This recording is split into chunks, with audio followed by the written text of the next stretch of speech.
স্বর্গীয় কৃষ্ণচন্দ্র দত্ত যে ব্যবসার গোড়াপত্তন করেছিলেন আজ থেকে প্রায় 170 বছর আগে, সেই ব্যবসার ধারা আজও প্রবাহিত হয়ে চলেছে।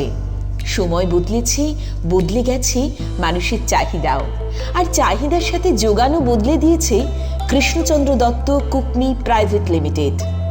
আগে চলছিল গোটা মশলার। শ্রী রবীন্দ্রনাথ দত্তের উদ্ভাবনী ভাবনায় প্রথম এলো গুঁড়ো মশলা। যেহেতু সময় ক্রমশ কমে আসছিল মানুষের হাতে, তাই এই ভাবনার সূত্রপাত। আজ আমরা সবাই জানি গুঁড়ো মশলাই সময় বাঁচানোর অন্যতম হাতিয়ার।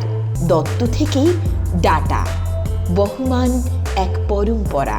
দেশের নানান প্রান্ত থেকে সেরা গোটা মশলা সংগ্রহ করে হাইজেনিক পদ্ধতিতে ঝাড়াই পেশাই করে প্যাকেটে করে সব গৃহিণীদের হাতে তুলে দিতে বদ্ধপরিকর দত্ত পরিবার, অর্থাৎ ডাটা পরিবার।